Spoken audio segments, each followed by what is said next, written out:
I said 12 points to the Springboks. I said I'd take 1 point. They took me seriously again, Zels. Never in doubt, though. Never in doubt, mate. Not for 1 second did we think they weren't going to win that. Not for 1 second did I think England would score a try. I can tell you that much. Right. Do you know what they did to us? They took the worst type of Bok rugby and were brilliant at it. Yeah, very, very good. They kicked the ball 41 times out of hand. I don't think it went past Farrell. They just didn't want to play any rugby. They killed us in that aerial bomb kicking. And it was called one of the greatest English performances. How ironic. One of heroes. And you got to admit, the English love a heroic defeat more than they love way more a victory. Way more. I mean, this is everything that England wanted. They left Stade de France heroes. This is everything they wanted. Heroes. Yeah. I mean, isn't it ironic that chased Eddie out of town because he wasn't playing the beautiful game? Even though he had that great win streak, obviously things went south. But then they applaud Botha for this one, where it's basically just playing Bok rugby. And all credit to them. And I mean, Rassie and the guys will look at those numbers and know they got out of jail there, because if you look at the stats, the way that they kick more than the Boks, the way that the shape of that game, the way it flowed out, more often than not, you lose if you're on the wrong end of those stats. Especially in those conditions. But they were playing England, and it's an England side that really hasn't fired. And an England side that, when you kind of weigh it all up, they were just never good enough to get the win. They never looked like they were going to score 5 points. And here's an interesting stat as well. 44-21 in 1999. That was when Yanni de Beer scored 5 drop goals and kicked 34 points in the game. England, 21 points all came via the boot. And then we look 36-0, 2007. They didn't get a point. 15-6 in the final, didn't get a try. And 16-15, they didn't get a try either. So we've played them in a pool game, in a quarterfinal, and in a semi-final at the Stade de France, and they still haven't got a try. You got to love it, mate. So you say that should be the objective when we meet them at the next World Cup. Don't worry about the result. Just focus on get a try, guys. You know what I think is, I looked at Sir Clive Woodward beforehand, haven't found him afterwards. But what would have hurt them more? 30 points or just 1 point? It was just scripted. It was written by the rugby gods that we would win that way. And, I'm very superstitious when I watch a rugby game. I'm very superstitious when I watch sport. And I had to do basically a live Sunday Times column. They had to get it on final whistle, which I thought would be easy given the Boks were going to clean these guys up. And it's like, this intro could change depending on the last 2 minutes. Never used the backspace so much. So little Pike was in a fort, asleep, 10 minutes into the game, and Gil was on the couch. But it's the first time that it's just been her and I watching a game during this World Cup, not with other people there, or it's normally me on my own. And after 40 minutes, I had to shift her upstairs. She said, I feel a bit tight. Go now, go. I was maneuvering my laptop around, changing the chairs, and it was just getting worse and worse and worse. And then when we got that scrum penalty, I took off out of that lounge onto the deck, like sprinting, like, yes, baby. Yeah. And then he still had to do the kick. Oof. And then the kick went over. I went for another sprint, okay?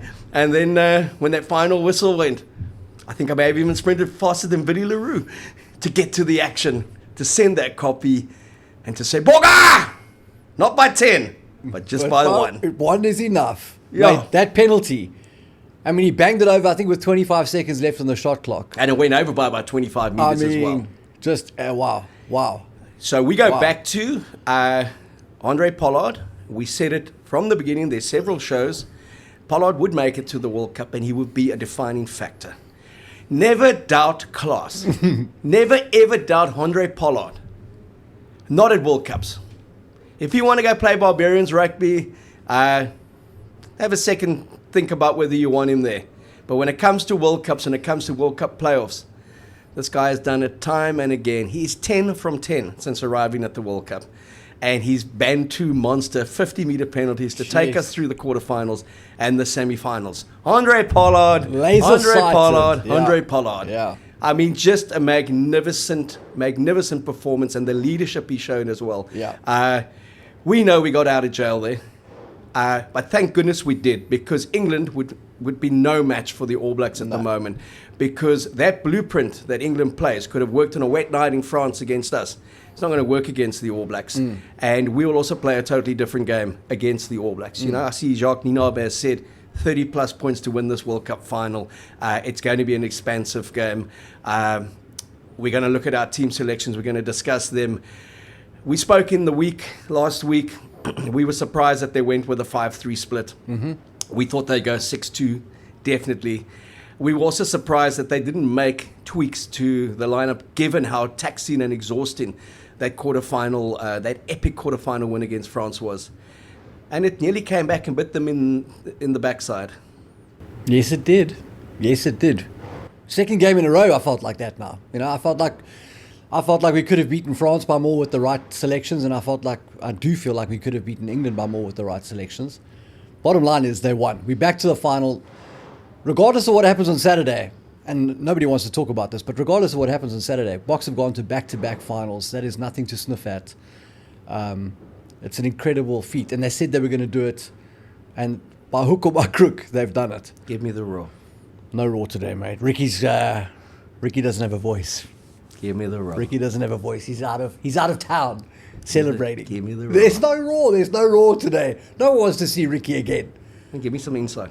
Just add something to the show. Let me tell you this. let me make a contribution. So this match against the All Blacks, we go into this thing having smashed them the last time we played them. The All Blacks have come alive again. I mean, look, I've picked everybody to win this World Cup, but I'm sure if you go back far enough in the show, I've said that the All Blacks are going to be there. And they are now a team that has confidence. You know, the doubt factor, we've allowed them to sort of revive themselves. So we are in for something massive this weekend. The one thing that I did take out of the last weekend, which I thought was worth a giggle, was Wayne Barnes has been lined up to do this final from forever. Who does he hate less? Mate, but can you imagine him shouting, sitting there in his undies, having a puff, watching the final, and shouting for the Boks to win? Because if England did it, mate, Ben O'Keefe gets the final. He wasn't going to be there. Ben O'Keefe, what did you make of his officiating? Mate, very interesting. But in a way, you know, I'm relieved, and also I'm just happy with the way that things rolled out there, because a lot of teams felt like O'Keefe gave us the easy run in that France game, and I've got my own little conspiracy theory about that. The fact that he is now seen to have been against us in the semi, and we still pulled through, is a feather in our cap. Was never great. Against us. Did you see that last? That arm was always going to go up because Ox was always going to smash them. Yes. How sensational was Ox, eh? Ox was amazing. Dobber called it an off the ball last week. He said Ox will destroy anyone he comes up against for the remainder of this World Cup. He had mongrel energy. That scrum just went up another level when he came on. Yeah.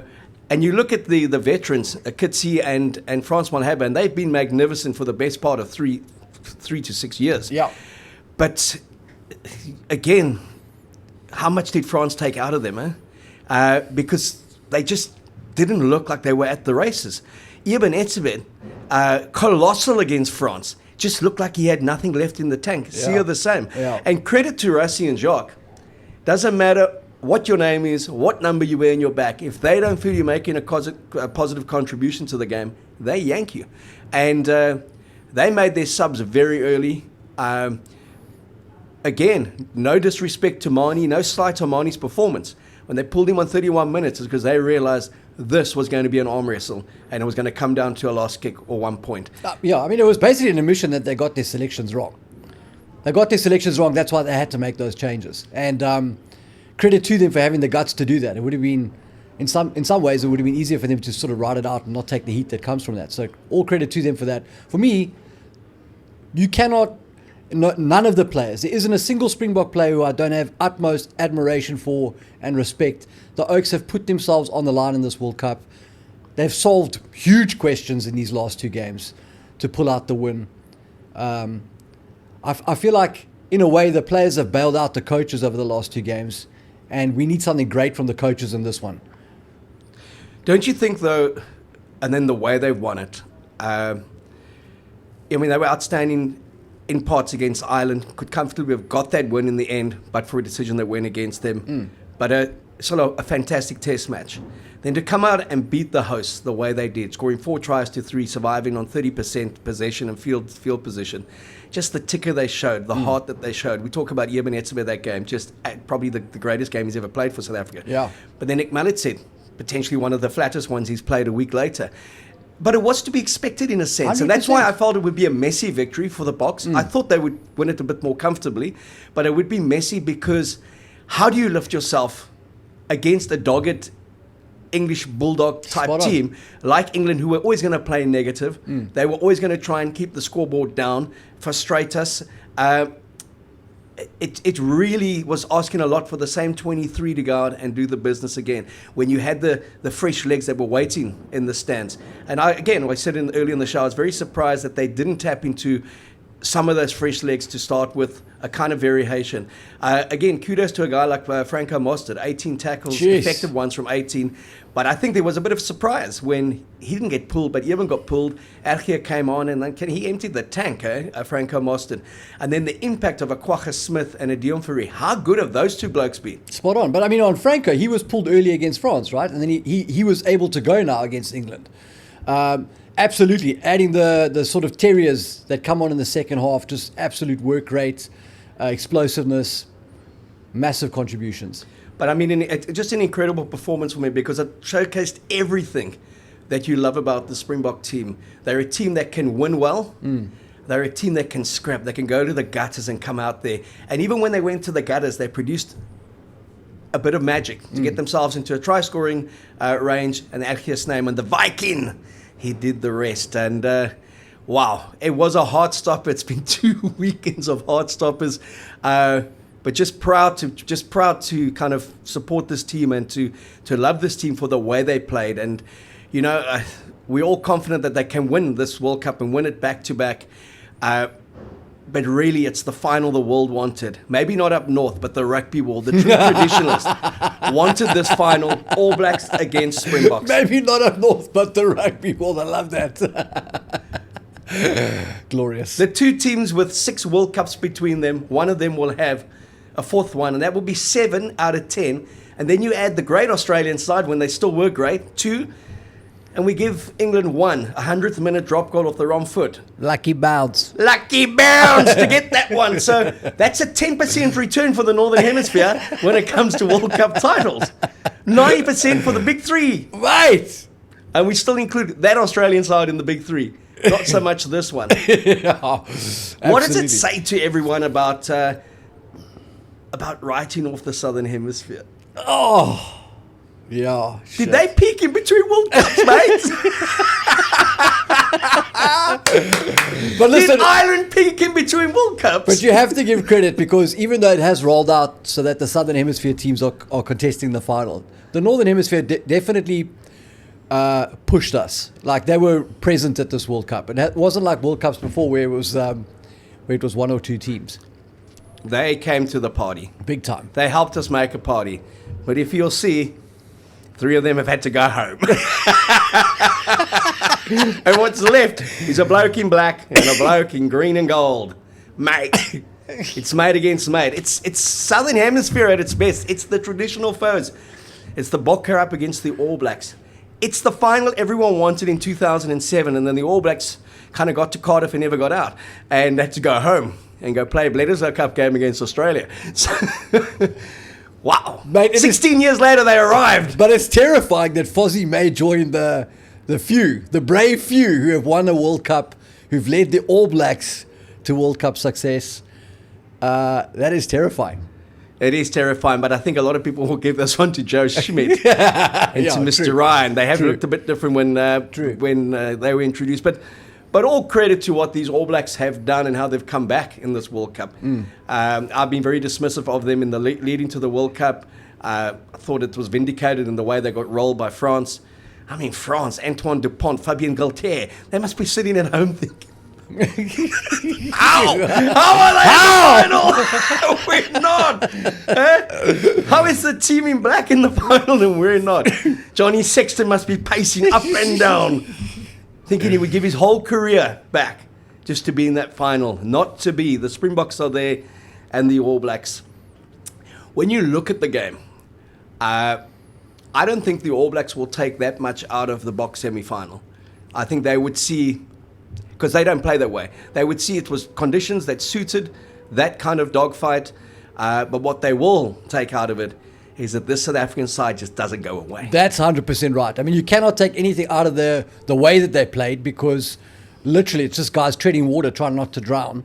So you'll take little from that. But the dog in this team, the fight in this team. I mean, we were talking about it on WhatsApp. At the end of the game, the Boks almost went out of the World Cup with Frans Malherbe, Eben Etzebeth, Siya Kolisi, and Dwayne Vermeulen sitting on the sidelines. We trusted the World Cup quest to the guys that came off the bench, less heralded players, and they stepped up. They have created a squad where everybody has world championship credentials, world champion credentials. And then we had Willie there just to cause a bit of cuck at the end. Mate, listen. Let me say this about Willie, right? I was like, why are we bringing this guy on now? But thank goodness that Willie Leroux was on the field, because when they marked that second high ball, he had the brains to say, scrum. We're going to scrum now. And everybody else was looking around. Maybe we should kick. He said, we are going to scrum now. And thank goodness for that, because that's what won the game. Yes and no. I mean, that put them in a position to win a game. Ox still had to do his thing with the help of 7 other blokes. He knew that was coming. And then Polly still had to do his thing. So you were endorsed that Willie played? In hindsight, thank goodness he was there. That somebody on the field had the brains to make that call in that position. So there was calm that came in the end. There was calm. And his little emotional outburst is to be expected. I mean, what do they say? If you're not rubbing, you're not racing. Exactly. I mean, Willie was just very happy. And he told the English he was very happy. Just telling them how excited and he I is. can't believe the nonsense that come out from Bongi. I mean, does no one know Omkant is offside? Exactly. And Tom Curry plays offside all match and he wears white. Yeah, he was shouting, ref, wit Omkant. Exactly. I mean, Omkant means offside. Yeah. And, but in any case, it wasn't very, it was quite applicable to the player. What, because he was offside? Offside, absolutely. Yeah. I mean, if you want to give a descriptor of Tom Curry, offside is a great one. It's a great one to say. That guy's pretty much offside all the time. Yeah. He's on cunt. And I'm just glad that they're basically gone, because who wants to go to the third and fourth playoff? Mate, that is hard. Eh? That is motivation enough to win a semi. Yo, did you read all the stuff on the English media? That we weren't sportsmanlike. Sure. Do you know what? They thought it couldn't get worse than the Lion series in this cycle. And then it did. Because Ireland were expected to beat us. France were expected to beat us. And if they did, they were ranked 1 and 2 in the world going through that. Yeah. But England, God save the king. England, the bulldog, came back and got so close. And then we stepped up and then beat them. That must hurt. We let that bulldog off the chain. I mean, some of those tactics. I don't know how many times we're going to put the ball in Freddie Stewart, the world's tallest fullback. Yeah, look, I mean, he's outstanding. Look, we didn't play well. We didn't play well at all. But we scrapped. Yeah, no, we did. And like you say, we got the W. And in a World Cup semi-final, you only need 1 point. Correct. In a final, you only need 1 point. Correct. In a quarter-final, you only need 1 point. Do you buy Jacques' whole thing about it's going to be a shootout, 30 points, blah, blah, blah? You don't think he's talking up, he's trying to get New Zealand to prep for something that's not coming? Look, I don't think you're going to see anything different from the way New Zealand always plays. They have to play us with tempo. They want to take our big forwards left to right. They've got their own issues. I thought they were outstanding in many respects against an Argentinian side that how you back those guys all tournament, I don't know. Maybe you just like Australian coaches. Maybe you like old Mike Shaker. They were terrible. They were terrible against England. How they got their win against Wales, Gatlin will tell you maybe it was a good thing that they weren't there for the quarterfinal. Yeah. It was a good one for Wales to miss. Yes.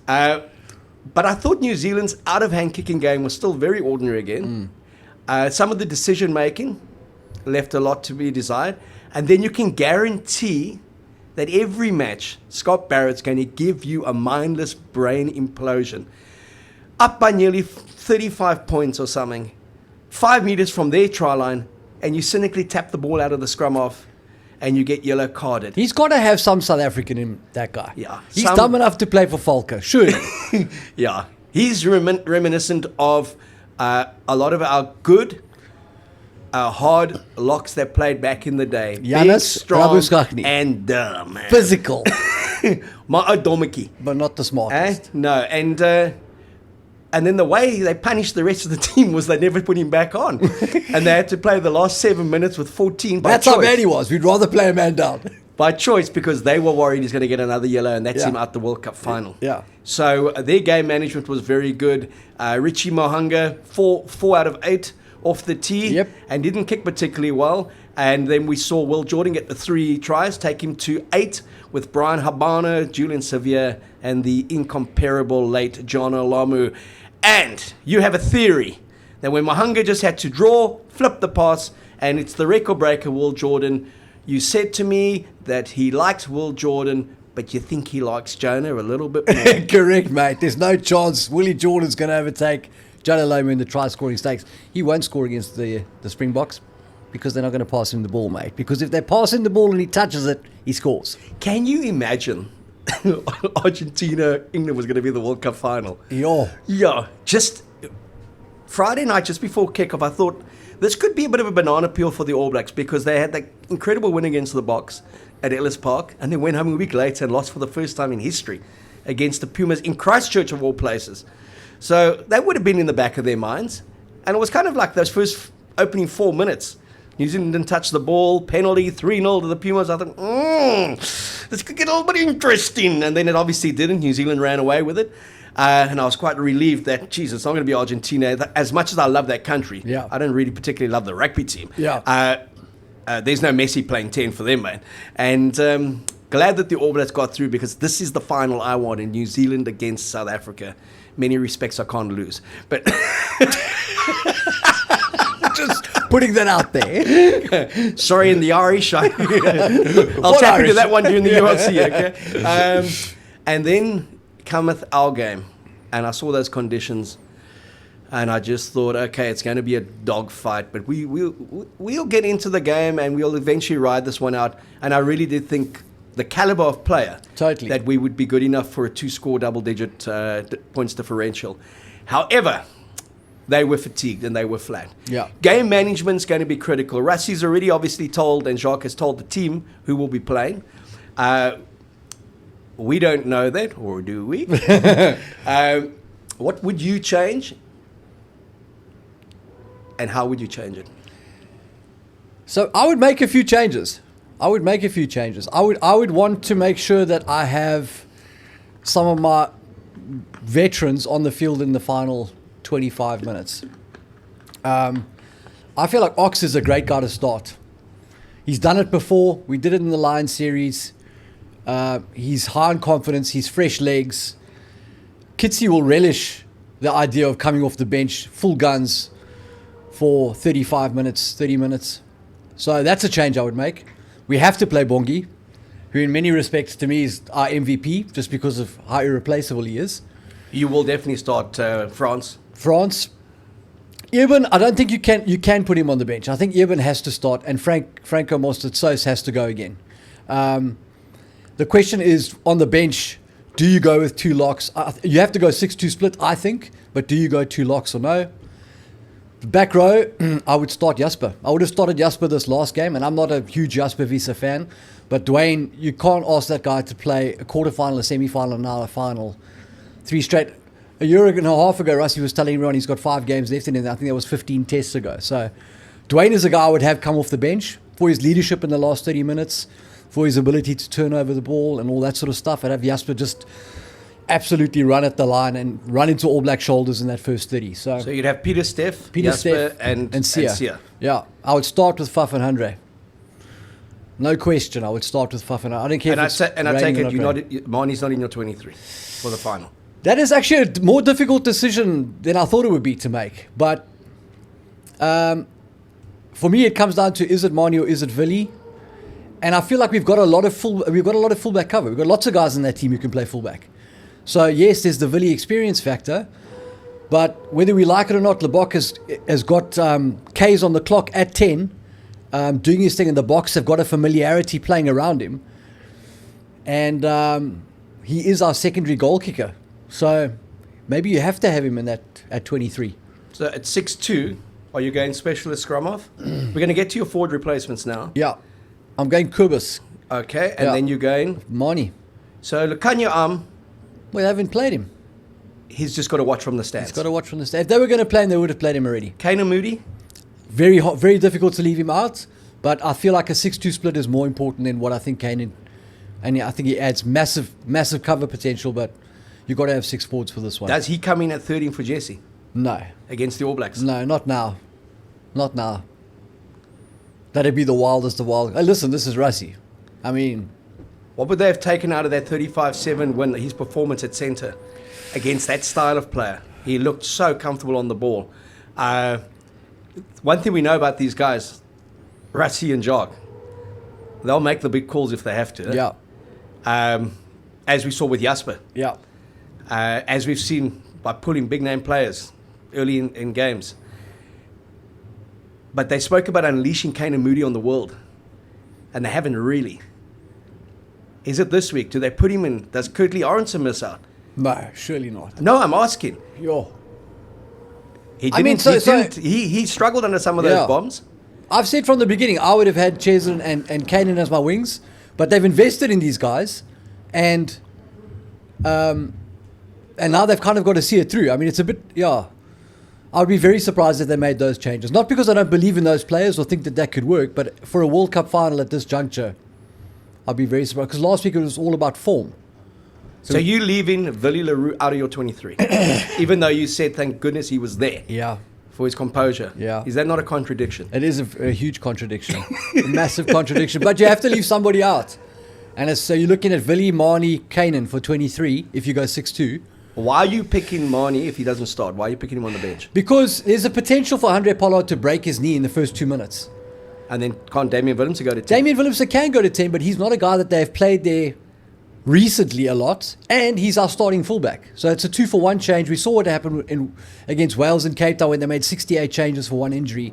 It kills all the continuity you built up, that cohesion. It hurts that. So, look, I think they're going to go Marnie to start and Pollard on the bench again, and 40 minutes probably for Andre Pollard, and he closes out a game. Yes. And hopefully wins South Africa the World Cup. But I think if they put him on in the 23, it's not to come and chase a lost cause.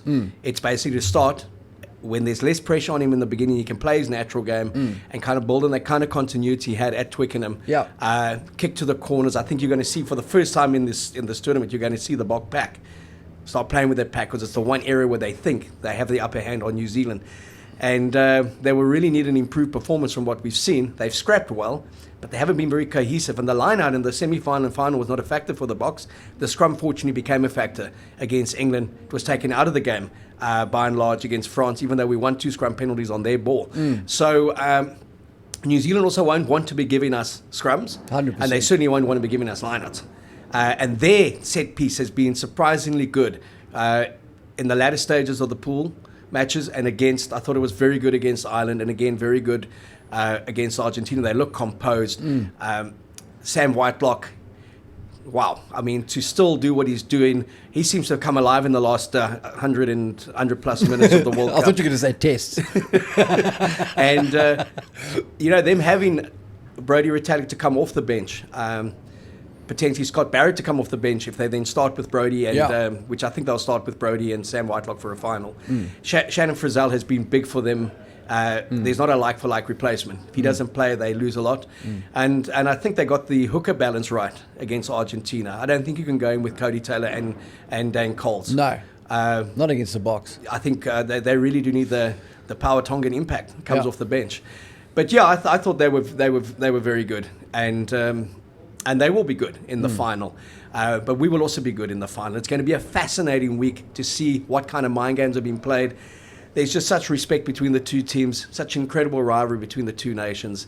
And like I keep on saying, it's the one everyone wants today. If you love rugby, you want to see the Springboks play the All Blacks, and you want to see them play it in the city of love in Paris. You know, as for England, you can always take two things out of the English. Good for a passport, and I've been a beneficiary of that. And just good for that lap of honor when they lose. I mean, they are magnificent the way they do that lap of honor. and they will feel good about themselves. Heroes again, beaten heroes. But they do deserve some respect there. I mean, for that team to produce what I thought they were going to take a pounding in this World Cup. They did really well. Beaten heroes. You like the underdog. I do love the underdog. I think this England team does deserve some credit for the form that they had and the knocks that they were taking, regardless of the who's and the whys. Unluckiest guy They in ran the the- England they ran the box side, close. George Ford. I don't know if unlucky is the right word. It's just that's a decision that should have been taken a long time ago about which way they were going to go. It was either or. And the fact that they waited right until the semi-final to make the calls, probably a bit tough on him. All right, when you look at the World Cup now, we've got two teams left. Only two standing. Green and gold and black. SA Rugby's latest issue, you guys. How many of these issues have you pounded out over the last 3 months, 3 or 4 issues? Yeah, we're doing one a week at the moment. No, it's incredible, and rightly so, because the Boks are there. When you look at the World Cup in totality, anything surprise you about this World Cup in terms of team performances, individuals? Did anyone not come to the party, or was there a name that popped up and you thought, wow? I thought Tuisova from Fiji was going to take over. I expected him to score the try of the tournament. I thought he was going to have a really great World Cup. Obviously, some family tragedy in his life, but Fiji did great. I don't think we quite expected them to get as far as they did. And then I was a bit surprised by how. Surprised is maybe the wrong word, but the minnows were really not worth the time. Anytime they came up against Tier 1 nations, it was really ugly.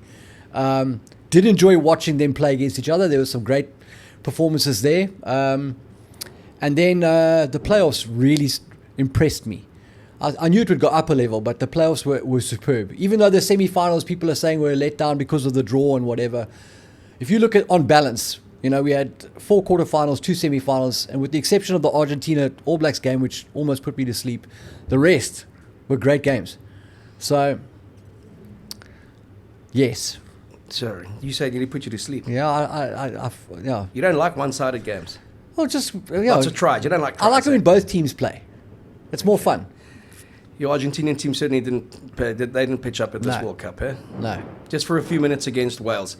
But Who impressed you? Oxen Chair, Andre Pollard, a magnificent. Any non-South Africans? Really? Do I have to go there? Let me see. Carl Steyn. Duan van der Merwe. I was impressed by Mark Tillier. Impresses me. Yeah. He's a very good winner. Eh? Yeah. I think he's going to cause us a few problems. He's an exceptional winner, and the leg drive that he's got, and he kind of makes the meters, and he's busy, and he's an intelligent footballer. So he's definitely up there. I've been impressed with. I think the All Black pack as a collective post that French game, but shows just how much they rely on a Brody Retallick and a Shannon Frizzell. They weren't there in that open against France, and they kind of went nowhere. Looking around, Ireland again, good without being exceptional. So I can't say they impressed me. And then I think one of the big disappointments for me was Scotland. I thought they were brave against us for 60 minutes, and I really expected them to come out and make a statement against Ireland. They just never did. So they got blown away. And then France had everything going for them at home, the draw, the crowd, and played some sensational rugby against us in the first 60 minutes. But all things considered, should have backed themselves to be more than a score out against us. And they'll be very disappointed that they didn't get past the quarterfinals, regardless of who they played. Who impressed me the most? Boga! The Boks, man. Yeah. They've shown they can win with style and they can dance. But wow. And they can win without Malcolm Marx. I mean, Yeah. if I told you before the World Cup, he's out. And this is how he performed. Well, if you said, like you said earlier, and let's include Malcolm in that, there's 35 minutes to go in a World Cup semi-final. We're 15-6 down, 12-6 down. And you look up and Siya Kolisi's been subbed. Eben's been subbed. You know Kitsy's coming off soon. Dwayne's been subbed. Malcolm Marx is sitting at home. Lukhanyo Am sitting in the stands. That's 7 regulars that you'd back to play through about 70 minutes. Yeah. World-class players. That's what's incredible about this team. That's what's been built over 6 years. Yeah. And we are a World Cup type team. We don't always get that consistency in between World Cups. We're not necessarily going to win 80% of our games in regular seasons, but we know how to win a Lions series without any prep. We know how to go to a World Cup and win, and we know how to play playoffs.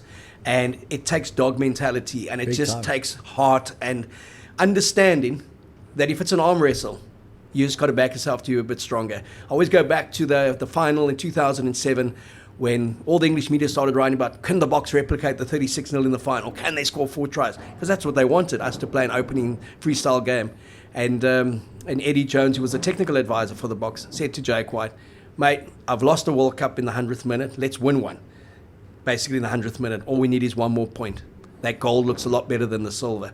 And I think that's also what people need to understand going into Saturday's final. It's a World Cup final.